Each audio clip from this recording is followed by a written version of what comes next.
Ascultă frate, am ceva de zis. Fondatorul vine, n-a fugit, n-a promis. Știu că a fost delay, serverul n-a pornit, dar când intrăm pe 5M, jur că va fi hit. Îmi cer iertare pentru așteptarea grea, respect pentru membrii ce au stat în familia mea. LLFG România, frați pe conexiune, serverul se deschide, schimbăm generațiune. Ne revanșăm cu vibe-uri, se ridică lumea toată. Trap și gaming în server, frații mei dau update pe dată. LLFG România, locul unde rămânem. Unitate și respect aici, împreună strălucesc.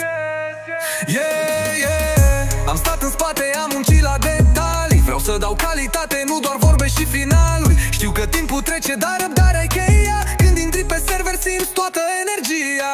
Vine venturi tari, roll and play fără egal. Și comunitatea crește pe vibe original. Fondătorul dă cu flow, cu scuze și respect, dar promite revanșare, totul iese perfect. Ne revanșăm cu vibe-uri, se ridică lumea toată. Trap și gaming în server, frații mei dau update pe dată. LLFG România, locul unde rămânem. Unitate și respect aici, împreună strălucesc.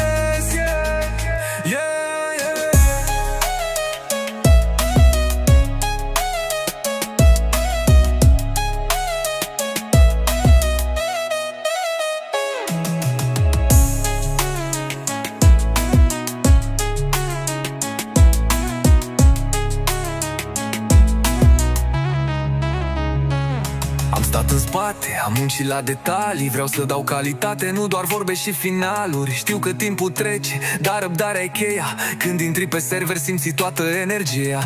Vine venturi tari, roleplay fără egal. Și comunitatea crește pe vibe original. Fondatorul dă cu flow, cu scuze și respect, dar promite revanșare, totul iese perfect. Ne revanșăm cu vibe-uri, se ridică lumea toată. Trap și gaming în server, frații mei dau update pe dată. LLFG România, locul unde rămânem. Unitate și respect aici, împreună strălucesc.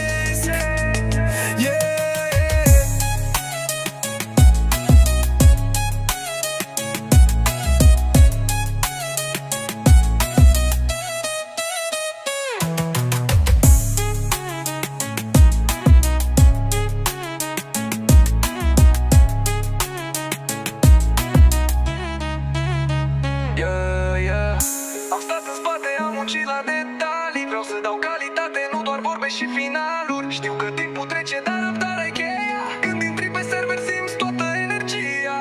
Vine venturi tari, roleplay fără egal. Și comunitatea crește pe vibe original. Fondatorul dă cu flow, cu scuze și respect, dar promite revanșare, totul iese perfect.